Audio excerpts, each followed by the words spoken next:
Welcome back to Comic Shop Talk on the Late Night Collectors community, everyone. I'm your host, Nico, and joined with me today, as always, is my co-host, Chris. How you doing?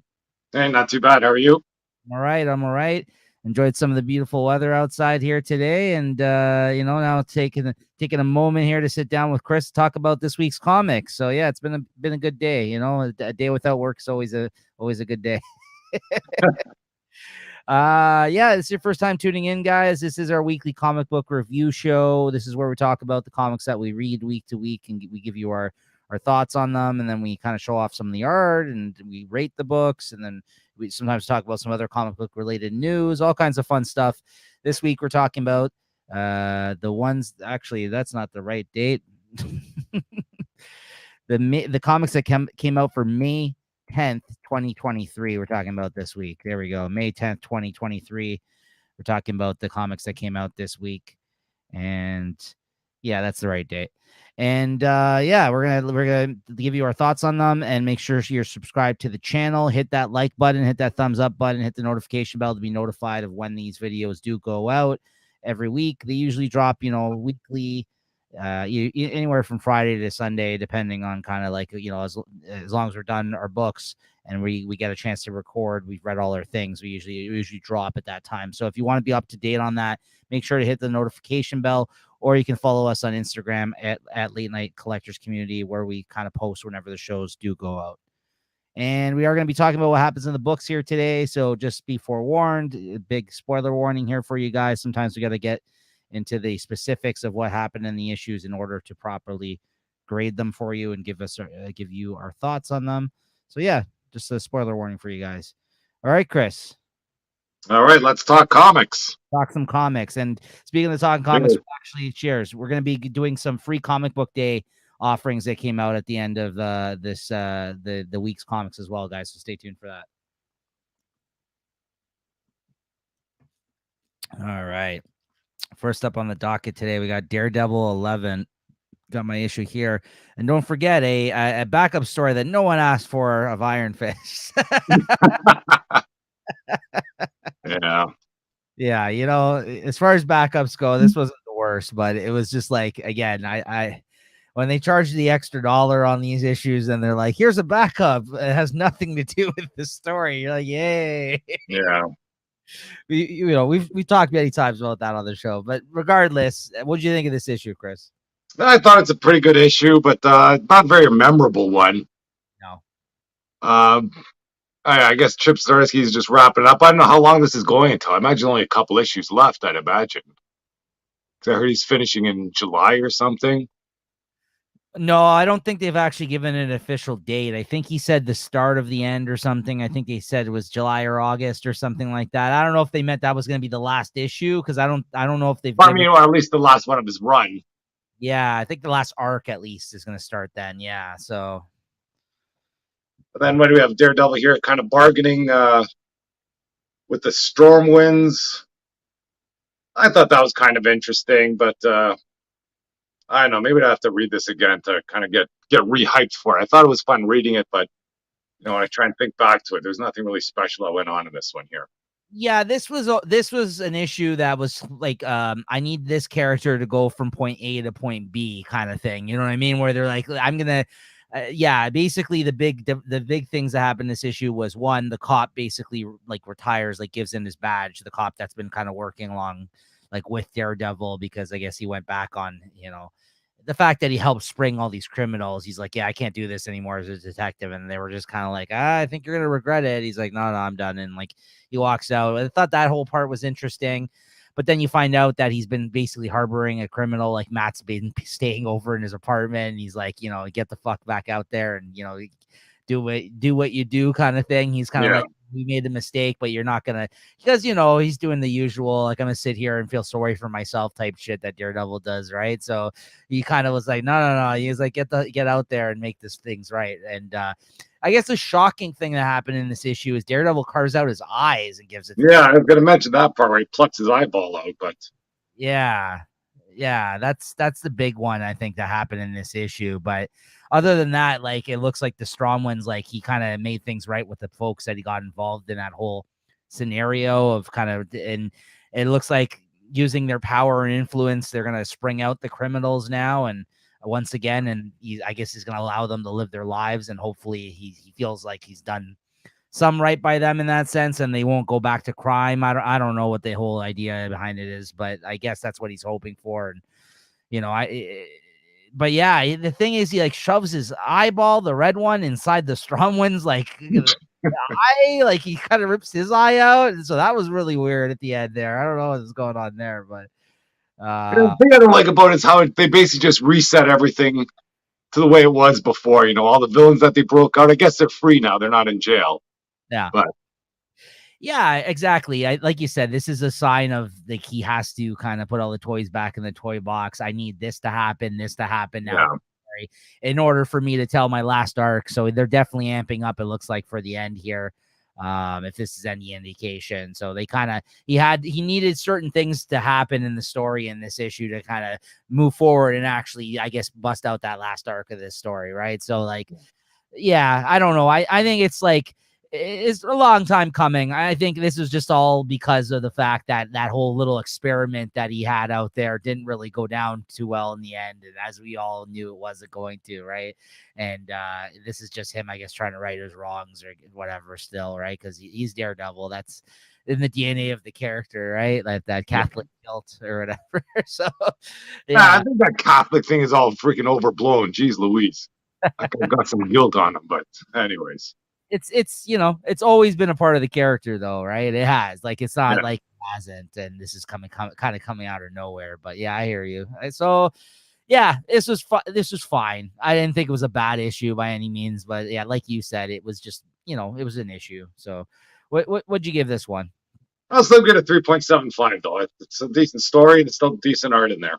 Yeah, I wasn't gonna give it less than that either. 3.75, absolutely. Yeah, it was another good issue. It's just like you said, like there's just these things needed to happen. It wasn't like So, all right, next up we got Invincible Iron Man #6, a book that I'm constantly regretting that I don't buy. Quite frankly, like this has been a really good run, I think, so far. Another good book by Jerry Duggan. Yeah, like I said, I'm sort of with you on the boat though, but I'm glad I didn't buy this issue. This issue is, I guess, taking a bit of a breather from the ongoing story there to what do you have? Tony Stark, he's writing his memoirs or something. Oh, you didn't like this? Ooh, I didn't mind the story, but like I want that story to continue. That's going on. This is a one-off. This one, I think this is going to be at the end of every arc. It seems like he's going to maybe doing something like this with them, doing journal entries. That's the idea I got. Because it's been 5 issues, the 6th issue, and we're going right back to that story next issue. I hear you, but like I thought this was, I liked this personally. I like the art of it, but I just want to keep that train rolling. Okay. I totally disagree. I thought this was a nice aside to the first arc. I think the first arc was great. I think where we left off with the Sentinels and everything was really good. But I think in order to do that too, with him putting in this journal entry thing, it did kind of establish some of the shit that what happened with Stark Industries and the mutants previously, like with Magneto and them, the government, Shield, and everybody investigating like how does he stop, like how do they stop Magneto's powers, like make something like what is his helmet made out of, the stop psychic powers, and the whole the whole thing with old Nick Fury showing up in this, like you got old Playboy Tony Stark in this with his Miami Vice jacket on. I don't know, man. I dug this. I thought this was a nice throwbacky kind of issue. And if the whole thing was like this, then yeah, maybe I wouldn't be here for it as much as I was. But I was like, okay, if this is going to be a singular issue with him, and they do this every now and then in the series, I'm down with that. I liked it. I love seeing old Nick Fury. It's like I love this era of Iron Man with the West Coast Avengers and this red and white suit. I'm a big fan of that. So yeah, I was here for it. I dug it. I get it though. I like when he's going through New York. He sees Spider-Man with the symbiote Spidey suit on and everything, and it was fun. Fucking old school Nick Fury. Well, it wasn't. I mean, you find out it's the White Queen, but she's like looks like the old school Nick Fury here, right? So, yeah.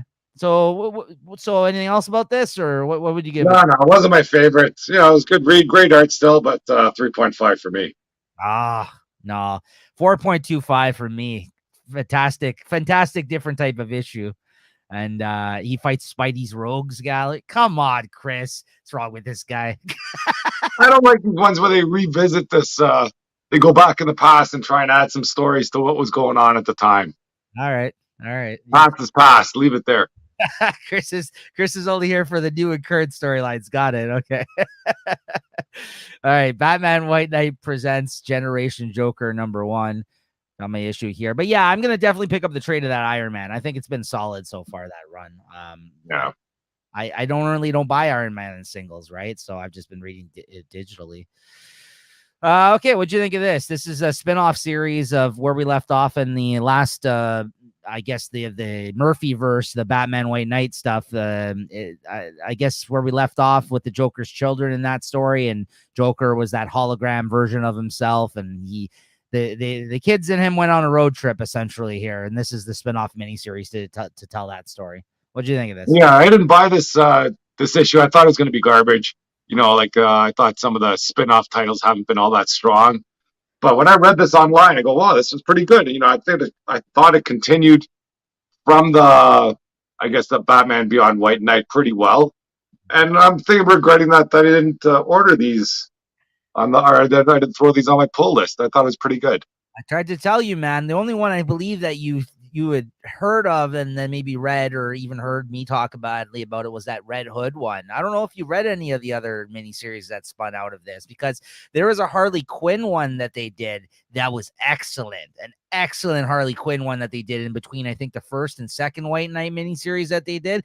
And I gotta agree with you. This was a lot of fun. This was a hell of a surprise. And I think, you know, I think it did keep up the quality of the Murphy verse. It's not him drawing it, but I think the artist that they have on it is good. And I like the story that's being told here. It was kind of fun. Yeah. I think he's got his fingers in this one, though. Like, he's guiding the story at least. He is. He plotted it. He gave them the story, and then his wife, Katana Collins, is co-writing it with another writer. Like, his wife, who's actually a writer. I think she writes like romance novels and stuff like that. She's like the writer, like she writes prose. She's one of the co-writers on this book. But you're right. Murphy plotted it for them and basically said, "I write the dialogue," but he's the one guiding the story. So yeah, this was good. I thought this was fun. I like where they ended up at the end. I like how, like, you got to see, again, you're seeing different versions in the Murphy verse of like some of the classic, like Batman Rogues. You see like a little take on the ventriloquist at the end here, which was kind of cool, right? So yeah, it was interesting stuff. I enjoyed it. I think it was you're right. I wasn't down on this. I was buying it regardless. I'm all in on the Murphy verse stuff, but I wasn't expecting it to be as enjoyable as it was, even me going into it thinking I was like all in, right? So I was pleasantly surprised. And yeah, Harley's back. Like, she's kind of, and it's cool. She actually met up with the other Harley Quinn that I guess now was with Poison Ivy here. There was a whole story, Chris, earlier in the White Knight stuff in the first miniseries or something, that they established that the classic animated series Harley Quinn, like the one that's the Bruce Timm one that everyone knows and loves, it was the original Harley Quinn, and this other one basically took her place. Like, they thought she was dead, and this Suicide Squad version, whatever, they kind of like the more modern Harley that, like, different design wise and everything else, took her place. And that's kind of how Murphy was able to address the fact that there's actually two Harleys. And this is why there's so many different versions that we know of, like, you know, in today. Like, this is kind of like his way of explaining it, which I kind of really enjoyed, because, like, I love the classic Harley version so to know that that's the one running around and the other one's still here, the kind of the more the Suicide Squad version one, I thought that was pretty cool too. So yeah, so really good stuff. So what'd you give this one? Yeah, I give this a 4. I liked it a lot. Same, solid 4. Absolutely. Yeah, good issue. All right, next up, I got a couple here that I read. Phantom Road #3. This is still a really, really good series. This is the best thing I think Jeff Lemire has done in the last couple of things that I ended up picking up and reading from him here on the show. I was kind of down on the last couple of projects of his. which normally isn't the case. I think this guy has a fantastic hit, track record. Like almost everything I think he's done, I've really enjoyed. But yeah, so I was kind of down on his stuff. I was like, okay, like always, I'll pick this up and give it a try because I'm a fan of his stuff, and this has been really good. Where we left off the last issue, the two people that were like the truck driver and the person that he met on the road that have gone into some sort of like, I don't know, in between type realm, like a limbo or something like that, and they find out there's like these dead weird creatures and stuff like that exist there. They kind of took their path and went further down into this, like, whatever world that they're in right now, and supernatural type stuff's happening. But one of the actual creatures that they ended up killing got dropped in the real world. And then in this issue, they're basically found the body like all shriveled up and like on the side of the road. And it's like a kind of like almost like a Fargo-esque, like rural kind of mystery type shit going on here, where the cops show up and they're identifying the body. And then the FBI woman shows up and she's like, this is my jurisdiction now, or whatever it is. She takes over. You're like, who's in charge here? Not anymore. You're not. Like, basically, like, she's like, I'm taking this case over. And then you kind of follow this FBI chick and then kind of her connection to the case. And she starts working with one of the cops that's like the county cop or whatever, that knows the area more than she does. And by the end of it, you realize, like, you start showing some flashbacks, like somehow she has some sort of connection to the weird occurrences that are happening right now to the truck driver and that other girl. And she dealt with something in the past, it seems like, of her childhood that's maybe connected to this kind of stuff. So yeah, so there's still a great mystery going on involved, and the storytelling's really good. And it's just, this issue just added another layer, and it's really, really fascinating. So, yeah, really good. And I give it, like, I don't know, I'd say like a 4.5. I think this is a really probably the best issue, I think, so far, I think, of this series. So, yeah, it's just with each issue, I got more and more questions, but it's stringing me along in a good way, where I'm like, they give you just enough to kind of go off of, right? So, all right. So then the next one up here, we got Rogue and Gambit number 3. Yeah, this isn't still as good as I wished it was. I again, shout out to the artist. I think the artist Gomez, I forgot his first name, that did the Exterminator series, is an excellent artist. I really like this artist's stuff. If he continues to do stuff in the X-Men kind of world inside of like the books that he does, like even if he does like a lot of these X-Men miniseries or whatever, or works with the same writer that he did that and this with, Stephanie Phillips, I'm down with that. I have no problem with him continuing to do X-Men stuff. I think he's a really, really good artist. It's just, this story is not as fun or enjoyable as the Exterminator series was. And it's not because of Gambit. I'm not hating on Gambit in any sense, in that sense. And, this whole them being married thing is fine with me. It's just not that interesting of a story being told here. So I think the art has been the saving grace for me to continue to read this. And I think there's only 2 more issues left. I think it's only a 5-issue series. So I'll probably stick with it. I've been reading this one digitally. So, but yeah, not much to say on the issue. Basically, he has to separate from Rogue in this one. So if you're not a Gambit fan, maybe you won't see as much of him in the next issue, because he had to set her up to kind of help find the mutant that they've been looking for this whole time, basically, as a result of whatever Destiny told her. So Destiny is kind of like led them into this whole, scenario, and she's trying to do her a favor.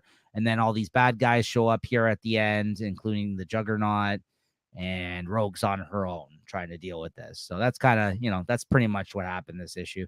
I'll give it, I'll give it a 3. Yeah, I got to give it a 3.5. I was going to give it a 3.75 because the art, but the story's just dragging it down too much because it's just like a ho-hum type story. So I'm going to give it a 3.5. Yeah, I don't think that artist, the style doesn't suit the story that's going on there, or at least the story that's been happening.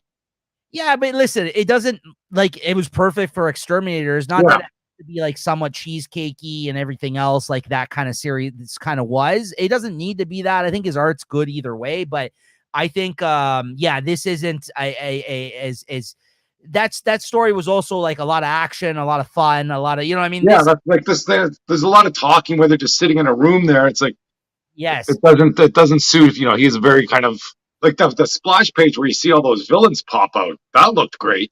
But Yes. but having Mystique and whatever Destiny just kind of chit chat in there, you kind of waste some of his skills. I think. I agree. Yeah, I agree. So, that's why I wanted to say that it's not just the cheesecake stuff that he's really good at either, right? In that sense, I think, but I think he was really good at that too. Not that was too, it wasn't too crazy, the Exterminator series, but like, he's drawing good looking women. I think he was great at doing that as well, right? So I have no problem with that. I hope we see more of him, because this follow up miniseries with the same writer is just not as fun as Exterminators was. So. Chris, Wolverine 33. I've read this as well. I think we both checked this out digitally. What'd you think of this? Yeah, I'm sort of getting pulled into the story a little bit. I love that kaiju thing that the beast roams around in here. And I guess, as you can expect, with all those clone beasts coming together, I guess the inner circle of the clones there start having some ideas. Yeah. And just some of the things that they kind of talk about there when Beast Prime was away. It's like, I think he made us all nearsighted just to prove that he's better. Just little things like that I thought were pretty good in this issue. Yeah. I'm not a big fan of that the Wolverine army that he has or whatever that they do. Yeah. Just because they seem to get taken care of so easily all the time. Like, this is still Wolverine. You shouldn't be able to finish him that well. I like Maverick being in the storyline here and seeing Maverick and Wolverine back together again. Yep. That's pretty good. Yep. And I guess the Beast Prime, though, he's still one step ahead of his clones there. So that was good to see. I thought it's a pretty good issue. This is one of the other ones that I wish they started picking up some of these issues. And if I see him kind of laying around, I might buy him. I agree with everything you said. I think all the things you mentioned, I'm also enjoying about this book, Maverick, and the whole beast scene in this, and the big kind of thing that he's kaiju thing. He's got them all in. Yeah, no, everything you mentioned, I think I'm also enjoying. And coming into the story this late in the game, having dropped off the series some time ago, this arc has drawn me back in, and I think it's been really enjoyable. And I like the art. Yep, yeah, good stuff. So, what would you give this one? I'll give it a 3.75, maybe a 4, around there. Yeah, I get a 3.75 for sure. All right, next up, we got Nemesis Reloaded number 5. The finale of this series is the last issue of this miniseries. The return to Nemesis. What do you think, Chris? I thought it was a great story, like freaking great action again. Love this character, but I don't know, they seem to try and redeem him here, Mm-hmm. You almost, they get inklings of a good guy there, because now the cops that he was killing, they were all bad. His family was framed, and that's why he kind of became the way he was. I kind of enjoyed it more as just a psychopathic bad guy being bad just for bad, just because he's bad. But I get worried when I see them kind of make the face turn. You know what I mean? My big takeaway from this was that, unfortunately, you got to see what Nemesis looked like outside of his costume.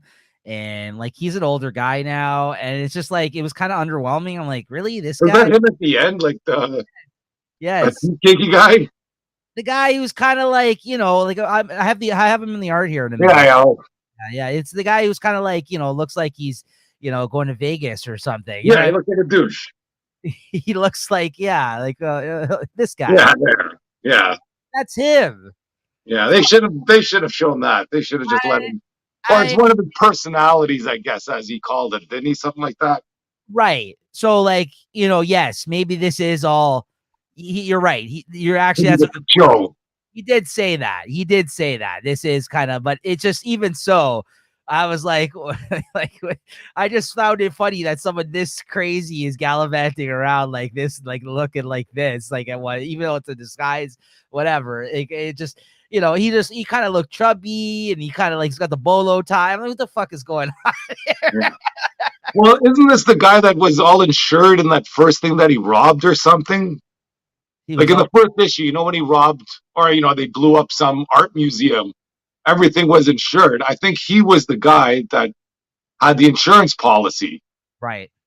So he kind of cashed in from all that stuff that he did in the first issue. Okay. Yeah, no, I didn't catch that. Okay, that's interesting though. But I mean, the big news about this though, guys, is by the end of this, yeah, he's kind of like on to the next thing. I like down there with where it was the boss, or I know who those people were. Those are the people that actually killed his family. Mhm. And then he gives them the choice. Yeah, boom, she doesn't think twice. Yeah, they played a hand in it, and like he obviously he's oh you thought you didn't think I knew about that or was gonna let that go or something like that. Yeah, so he basically got revenge on not only the system of corrupt cops and people like that were involved in essentially in the murder of his family, but the people that actually killed him. Yeah, were these two people here at the end who again are old because time has passed, a long time has passed, and that's what he says. I guess they're a married couple. And he's like, well, listen, I'll take one of you with me. Here's 2 guns. You guys got to decide who. And the woman doesn't hesitate for 1 second and shoots this guy in the head. And he's like, all right, let's go. Right? Yeah, and that's it.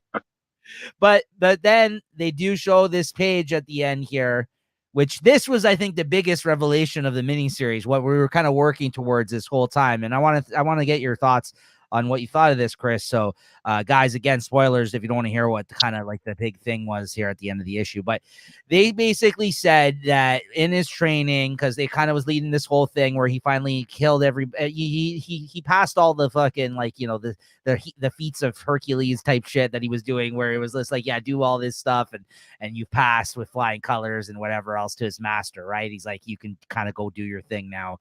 Basically, like it was like Batman and the Shadows, like what are they called? Like Shadow League, League of Assassins, whatever. Assassins type stuff he was doing. So he gets to the end here, and then his boss reveals the fact, like he says, so there was a time back in the day where there were superheroes, and it's basically the reason that's why you see all the superheroes in our society today, comics and movies and everything else. So basically they're trying to take it real life and say like, hey guys, like that's the reason why like there's all this adoration of superheroes in our society and our culture here today, in a world like where we essentially live in the real world where there is no actual superheroes. They're saying there was superheroes at one point in time, but then they all got taken out, and basically all the villains ended up showing up and we wiped them out.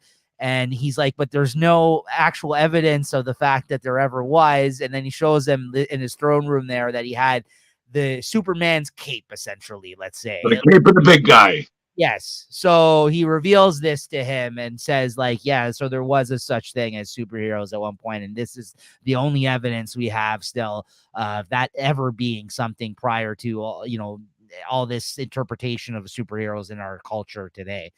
So I thought that was kind of interesting. I was like, okay, that's kind of interesting. That's kind of where you went. I didn't see him pulling out that kind of whole thing at the end of this miniseries. I didn't think it was going to lead to that. So the fact that he kind of left us with something like that to think on, I was like, okay, that's not bad. That's an interesting idea. And then it kind of cuts to the scene where all the villains show up here at the end, and it looks like they're going to bat in big game. They are the villains, as Chris predicted, that it has to be this Nemesis guy, because if you look through all the Miller World shit, there is no other books really focused on villains. Like there's villains in the books, but they're not to the point where there's actually like established villains in a world full of superheroes like in the rest of Miller World stuff. So yeah, it looks like him and a bunch of other villains are going to be the villains that are up against the other Miller World heroes in this miniseries called Big Game. Are you looking forward to this or what? I think I am looking forward to this. I'm not super familiar with the Miller World, but I don't know. This guy hasn't steered me wrong yet. As long as you get some good artists on this. Oh, Pepe Larraz, the guy who's good artist. Yeah, he always. I just hope I hope it's more self-contained. It's not going to freaking spin out into like a 30-issue tie-in event. No, I don't think it is. I think the whole point of this is to bring all those like characters from those. Yeah, just from their other series, but they'll just be in this series. It's not like you got to go read freaking. They're not going to relaunch Kick-Ass or something and then have him in there. But that's right. But yeah, I'm looking forward to this for sure. Right. Now, that being said, I think it's awfully ambitious of him to do this, and whether or not it's going to be good, I don't know. We'll see. But you're right. I do happen to like a lot of his stuff. I have read pretty much all those other miniseries he's done through Image that are going to be the characters that are in this series. Now, I'm sure he's going to try to make it accessible to people that haven't read those characters, but it's just very ambitious, I think, to bring all your creator-owned characters that people may not be familiar with into a big crossover event like this. But it's cool that he's doing it. So I'm here for the ride as well. I'm going to be interested in reading this and checking it out. So we'll see what happens. So there you go. Big game, Mark Miller. Unless, when he's creating all this stuff, this was sort of in the back of his mind and he's just playing the long game, I don't know. He doesn't kind of force things together, but in the back of his mind, he can always keep all these pieces sort of jivable, let's say, Yeah. So I'm looking forward to it. And for Nemesis, I give that a solid 4. Absolutely. When you take that whole interesting thing he added at the end into account, where it's leading, as well as the fantastic art, we've sung his praise before, but I'm happy to see him maybe go back and do some Batman. I got to give it it's a solid 4 for sure. Yeah, absolutely. And then speaking of Mark Millar, he also came out with the Ambassadors #4 this week. Chris, what'd you think of this one? The weekly, bi-weekly series, I guess. 2 more to go. Yeah, I know this one's losing steam on me. Almost a story without the superheroes, and this one was more interesting than the actual story with the superhero or with the super. This one's in Brazil, and they choose a priest to get the powers, and I guess the priest chooses somebody else to give the powers to that Z character. Yeah, I don't know. It wasn't too bad, but I didn't find it very engaging. Let's say. What did you think? Yeah, I'll agree with you in the sense that I think they're going to have a lot of ground to cover to actually wrap up this miniseries if they only got 2 more issues to go and they haven't even really fully assembled this team as of yet. I think they're just about to, though, it seems like. But I thought this was a good story. I liked it. Olivier Copiel, who was the artist of choice on this issue because it's a different artist every issue, is fantastic. I mean, the book looked great as most of these, most of his titles do. He's worked with Mark Millar before. So yeah, I think the art, no issues there. I think the story was good. I thought it was a solid story, but again, big picture, like you were saying, hard to say. It's another enjoyable installment, but I don't know. It's interesting because how I mentioned the fact that it seems like this organization that keeps kind of tapping them on the shoulder is basically like a Willy Wonka type thing. Apparently he has stated that this is his Willy Wonka version with superheroes, which I didn't know this. I heard it on another podcast. Mark Millar actually has admitted that. So that it's not just, it feels like that. He's literally doing the everlasting Gobstopper storyline in this with the other people kind of like. And when he put it that way, I'm like, that's kind of even less impressive to me now that I know that. Yeah, now it's not so good. It's kind of fun still, but I mean, I will say this. My favorite part about this series so far has been to see which artist he works with every issue. Yeah. So that's what I'll say, because they've all been banger artists. And that's probably been the most enjoyable part of the series for me because every issue is a different one. But the story's kind of lacking. I think it just has a lot to cover still. This was fine, this story, Brazil.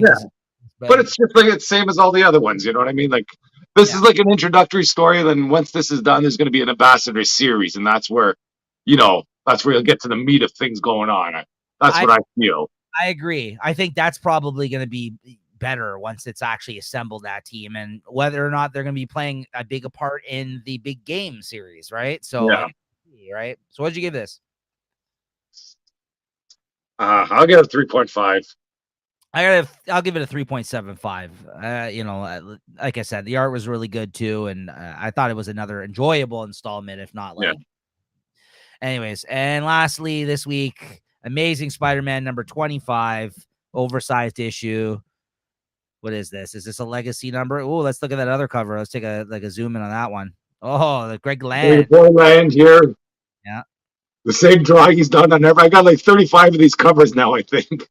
It's just a different face. I listen. That's why I've bagged on Greg Land before, but I know I still love those covers. I had to I didn't see that when I was first ordering it. Yeah. Then I go, Greg Land's got a cover. I got to get it. Yeah, the same porno-looking face that he does on all his women. All right, that's okay. That's all right. Hey, that's what brought him to the dance. He's still dancing. What'd you give it? What'd you give it? Yeah, rate this book. Don't even tell us what. What'd you think of this? Got a lot to talk about in this book, I think. Yeah. Who's the artist that did the first half? So that artist is Carrie Andrews. Yeah, they got to get a hold of this person. Freaking get that person doing this comic. Come on. I thought the first half of this comic was, even though the story was garbage, it looked freaking awesome. The way the panels are cut, everything. I'm so glad you say that because I'm a big fan of Carrie Andrews, and his style is not everyone's cup of tea, I'll say. So like I'm glad you liked his art because like I was worried about that. I was like, oh, Carrie Andrews, because like he's got a couple of different styles too that I've seen of his. So like when I seen his name on this, I was like, oh, I like Carrie Andrews for the most part. But I'm like, I wonder how this is gonna look. And then I was like, oh man, like there's that 1-page spread. It looked like straight out of fucking Terminator when she shows up and she's like, Yeah. or like, yeah, no, go ahead. Yeah, I'm glad you liked it. I'm glad you liked the art. Yeah, good. Well, I'll just start at the beginning. Like this was a very hyped issue, let's say. Yeah. You know, I remember reading titles or stories on Google about, Zeb Wells. You shouldn't go to comic conventions after this story because it's going to be so controversial. I think that hype was all overblown. But well, just if you got that screen up there, that's a money shot right there. The one I'm talking about. It looks like, Yeah, it's right. Got the Spider-Man mask, bandana there. Yeah. Oh, that's killer. Yeah. If they could get him to get going on this stuff, that'd be awesome. But that's besides the point. But the story that goes on here, I guess you find out that at least the kids, they found them they find them in a room or something. Those two little kids, and then I guess you see how Mary Jane and that other dude, I don't know, get together. Let's say. And I don't know how those fancy powers work. That's all sort of besides the point. But man, this issue takes a freaking nosedive once John Romita comes back. If anything, it just like I've been sort of enjoying his art the last few issues, but this just killed it for me. Hold on, because I am the John Romita Jr. apologist here, and listen, like. Christine, my partner too, always bags on his art too. She reads this series as well, guys. And I got to say, you couldn't have picked a worse artist though to put in the same issue as his in the they're total polar opposites in style. Like I get the divide intention was to put him on this past occurrence story, Carrie Andrews, but Chris is right. You put both these artists in the same issue, and I don't want to even say like I love more than one or the other, which I do. I do love Carrie Andrews' art better in this issue than I like John Romita, but it's to put them side by side is a mistake. On the same page. Yeah. It's night and day. Yeah, it's a mistake. It's like you said, I don't think I'm not hating on his art, but I think when you do put it in the same issue, it's a bad choice to make. But anyways, they're killing JR there. Yeah. And then but the story that goes on in the second half, I thought that was still great. Like, when Spider-Man comes back or Peter Parker comes back, and Fantastic Four is waiting for him there, and I guess while that dude's in the hospital, someone shows up to talk to Mary Jane about what happens. Mm-hmm. And then when Fantastic Four is about to lay the beats on Peter Parker, freaking Captain America comes by, freaking pulls him away and says, hey man, this guy's had a rough day and it's not over yet. So let's just give this guy a break here. That was a good scene where they left him like laying there by himself. Just freaking broken. That was sad. What did you think about their explanation about the fact that she derives her power from the symbolic symbols in this universe that they're in? Like that, this is kind of stupid. Yeah, I thought that was stupid too. This was their explanation about how she had those powers. If you guys the Black Cat Mary Jane miniseries, how she had those jackpot powers in that series. Which, if they never addressed or explained why she had them, I would have been fine with it. But I would have just let it ride. She got them. That's fine. You don't have to tell me if they go away. You don't have to tell me. She could even remember she didn't have them. I don't care. Yeah, that was stupid. I thought. I did think that was stupid as well. But yeah, otherwise, you're right. The best scene of the issue was the Captain America with the Fantastic Four scene for me. I was just like, just leaving him there, where he's just like, oh no. It's like because he kind of got caught up with what had occurred to him at that point. Just like, don't worry about it. Like, leave him. The fact he just left him there, I'm just like, I felt so bad. I was like, even though this is already gone, like this is in the past, right? We've already moved past. point in time. Yeah, but even this, like, you know, Brutal. Like, compared to the first half, these could be such great pages here, but not. yeah, It hurts. no, you're right. They didn't even they didn't even get him to do the whole issue, right? Because this is an oversized issue. It would have been nicer if they got him to do the whole issue, because Yeah. I guess you're right. They did bring in John Romita Jr. for some of the flashback stuff too. I forgot about that. I thought maybe there was a divide of some sort, but there wasn't. No. Yeah, not a good choice. Just two totally different styles too. It's like, because like sometimes they actually are, depending on the editor or who's available at the time, they're usually sometimes they are able to match up a artist's style with another one that it meshes really well, right? Like, it's hard to do. It doesn't always happen. That's fine, but like, it just two totally different styles, these two guys. Yeah. So I like some of the dialogue too. They did kind of call back to the last issue of the Spencer run there, where Peter's like, hey, we're about to move in a month ago, and freaking, and all that stuff. Really kind of leads to show how broken he is. yes. And it does make me look forward to the next few issues. Never mind who's going to die. Like, they didn't even need to put that in. Like, I think the story alone, without this cloud of somebody going to die, or is Mary Jane going to die, you don't even need to have that in there. I think the story's good enough on its own without all this hype. Yeah. Then you got this backup story here, which was fine, but I put up this page because the artist that drew this, I did like this scene of him stretching the mask over his face. I haven't really seen that done that often, so I was just like, I'm like, I really just put this page up to highlight that one moment in this backup story, because I was like, that's an interesting look. I kind of liked how they showed him stretching it over his face in that moment in time, right? I was just like, I don't know, for whatever reason that worked for me. I was like, that's interesting. They should make a canon that is the shell underneath and the mask goes over top of the shell like the cosplayers do. Because there's no way freaking people put a mask over your face and you look like that. Right. And that's why, like, when I see different people taking different approaches and how they really show it, it's interesting to me. Although then you get this page, I think that she had a very bad looking black cat. Like, I was like, this artist, I think it was a woman artist, that's why I said she, but yeah, the artist did not do a good black cat and Peter in their, like, at the ball there. That's what I mean. So you're good in some things and other things not so much, right? So it was a very inconsistent art issue, we'll say. But, once the original artist came back, that was like a fucking punch in the face. It's like, whoa, what happened? Did he just wake up or something? And this is reality here again? Shout out to Carrie Andrews, though. I wish that you did more comics, man. He doesn't do too much comics. Oh, okay, well. He works, believe it or not, he works in the film industry as well. So he used to draw more. I think the last thing that he did was a miniseries for Marvel a couple of years ago called Amazing Fantasy. And if you ever come across that, Chris, check it out. It's called Amazing. Yeah, I remember seeing that in the stores a while ago. It was he drew that. Is basically a fantasy take on the Marvel superhero universe. Yeah. He wrote and drew.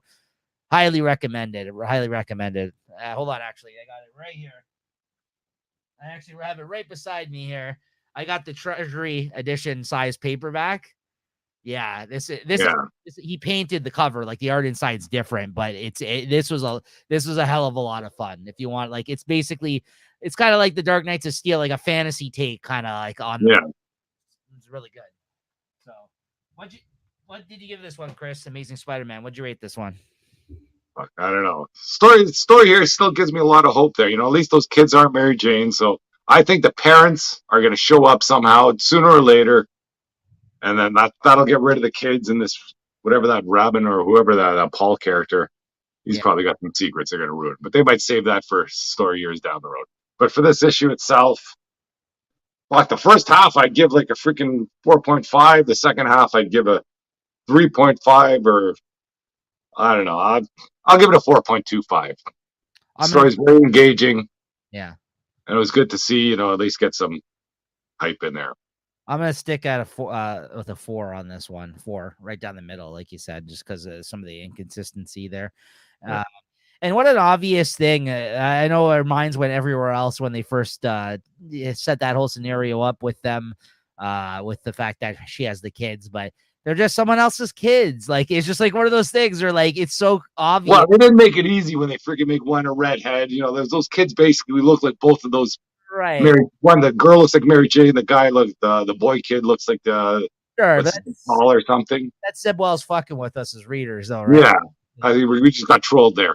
Well, even the whole beginning there, what did Spider-Man do, and all this hype, you know, it all makes sense.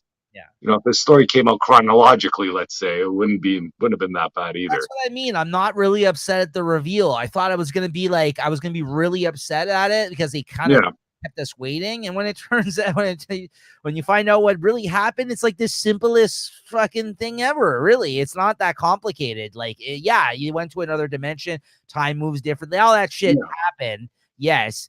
But they were just some kids that they found that needed their help, and this man that she ended up falling in love with during their time there, they ended up becoming their parents as a result. It's not like too far-fetched, right? Like, it's not something that we have never seen, I think, before, right? In that sense. So so I'm not upset by it. But anyways, okay. Next up, we got our free comic book day 2023, Chris. If you want to talk about maybe some of the things you picked up there. I listen, I know you said you're going to highlight these two books. I actually forgot to read them. I'm not going to lie. I forgot to read them. I don't think nothing happened. Like, I forget what happens in them. But I did a couple other ones. Yeah. I got this the Spider-Man 2. This is supposed to be a hot one. Oh, that's sought after, Chris. That's already. I know. That's what they told me there. I'm like, these guys threw it in my box. I'm glad they did. Bro, you can't even find that anywhere. Like that. Yeah, because I heard a lot of comic shops didn't even order this because this wasn't a free comic book day. It was more about the video game, I think. That's already worth money, man. People are. Yeah, it's like one of the hot comics. Wow, good. That's a good grab. And, they got the Voices one. I didn't even read that. Or I think I looked through that one. And the Conan one here. I got that too. Yeah. And the big two that I did really want were the Uncanny Avengers. Yeah, same. And the Spider-Man Venom one. What'd you think of them? I thought they were okay reads. Like I said, I don't really remember what happened. I remember this one here, the Uncanny Avengers. You got Captain America kind of starting, or there's, I guess, going to reason why the Uncanny Avengers kind of come together. Sounds like they're gonna have to put together a team of Avengers with some mutants, and I think what Deadpool's daughter gets kidnapped by the Sentinels. I think it's just a little bit too far ahead. You know, it's not. I guess not in the current stuff, but you know, I've kind of read about what's going to be happening, or in some of the solicitations earlier. So it's a good preview of what's happening. So I'm hyped for the Uncanny Avengers. I was going to say that's a series I'm looking forward to picking up. So do you think this helped in that sense? Like this? Yeah, I think I get some hype going about it. Okay. And I forget what happened in the Spider-Man one. Because the Venom one, I know there's some character Flexo. I don't know if you're familiar with him. No. It's supposedly some old character that was some rubber guy or something. And now they're kind of retconning that that was one of their early symbiotes or something. Okay. And that's part of the Venom story. And the Spider-Man story, there's great art in it for sure.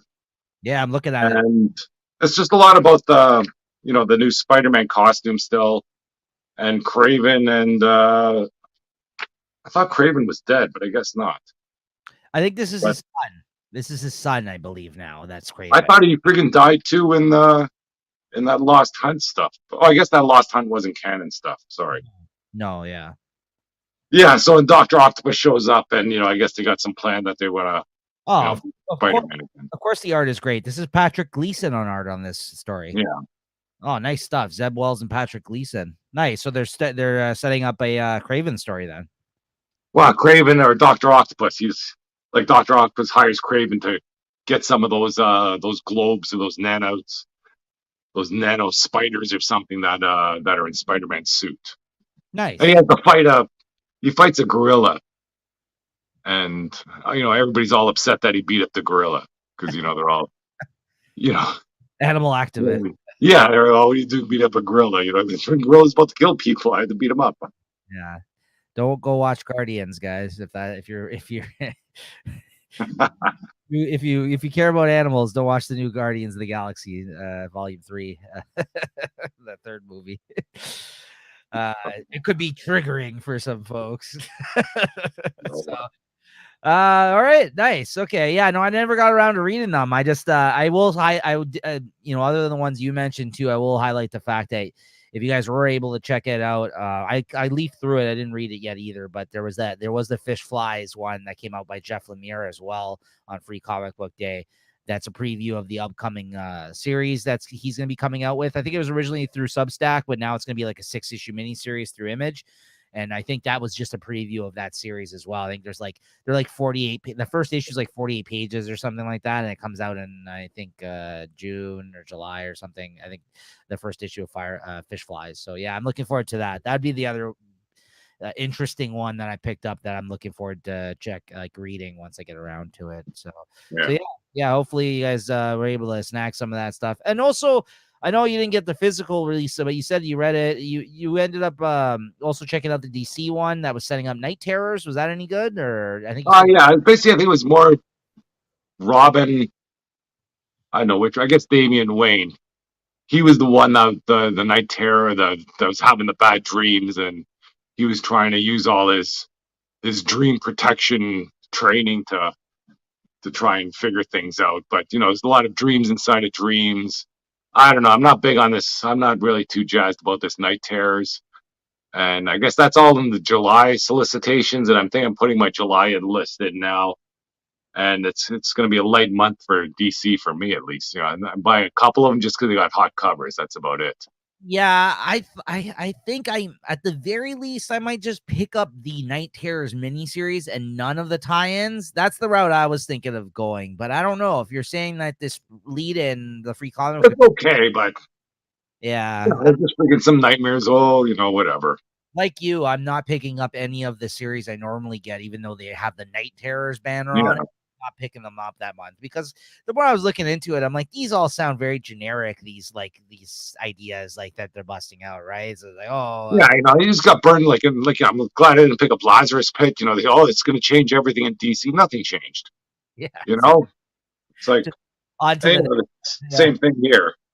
Yeah, exactly. So there you have it, guys. We're down on Night Terrors. No, we're not down. Sorry, we're off of Night Terrors. I might read them, but I'll be reading them online. All right. So, Chris, speaking of reading, what are you reading next week, bud? Okay, next week. Let's see. I got the ones I'm buying. It's got Fantastic Four 7. I think that's like a legacy #1 coming out.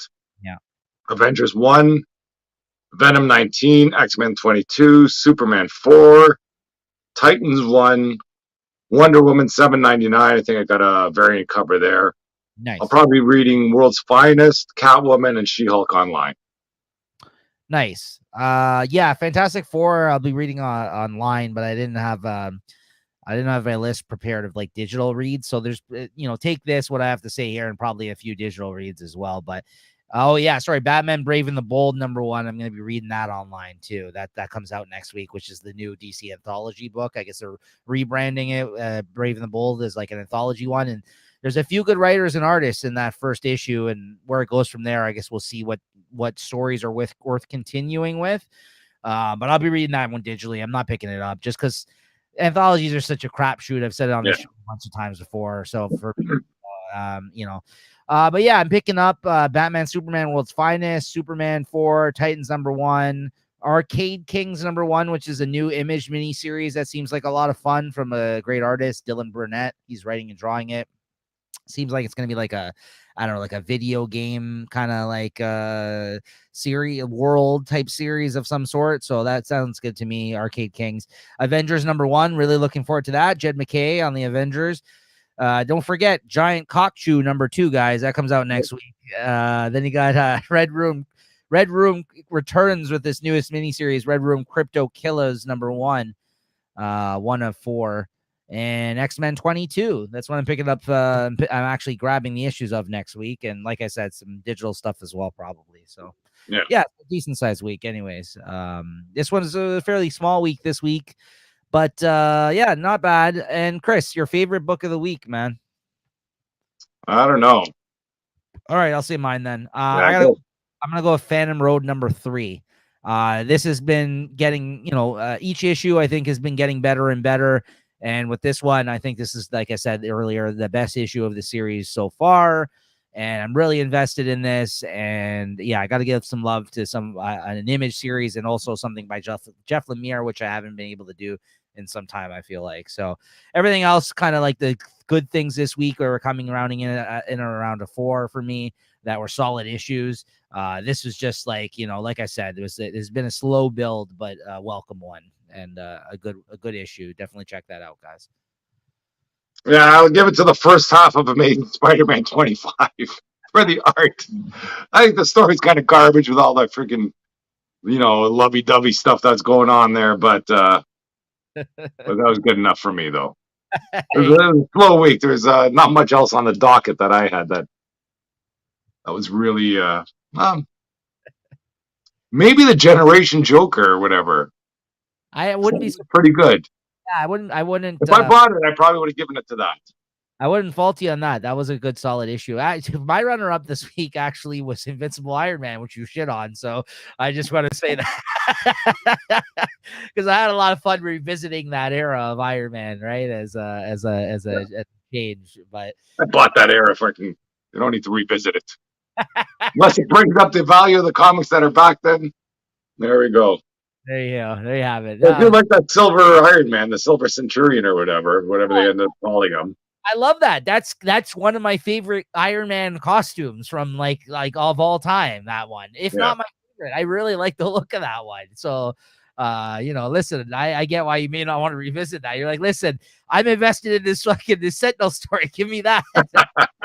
I get that. But for me, I was like, oh, this is different. And I think that's probably what he's going to do, though, at the end of every arc. I'm just going to tell you right now, because like the way they set it up, where he's like, oh, yeah, I'm also detailing my past exploits in a journal. I was like, well, that's Tony Stark ain't journaling, okay? Let me tell you that much. That's just one thing that's right off the top. He's not sitting in his abandoned his taxi cab warehouse. Oh, let me journal. And if you're going to journal, I'm sure he's got better stories than that one. It's from the West Coast Avengers time. Remember, he's like, like Wonder Man. What a pain in the ass. Fucking Tigra. Oh yeah. Yeah, Tigra Mockingbird. There's a 1-2 punch I could take. And I did. Yeah, you're right. That would be his journal. All right. You've totally turned it all around on me, Chris. I agree with you. Fuck that issue. Tony Stark would not be journaling. Yeah, no, that's a good point. Or if he did, it'd be more of that kind of stuff. Yeah. So there you have it, guys. That's a good note to end on for this week. So we'll see you guys here next week once again for another episode of Comic Shop Talk. Thank you for everyone that checks this out. And we'll see you next week. Later, Chris. Thank you. Take it easy.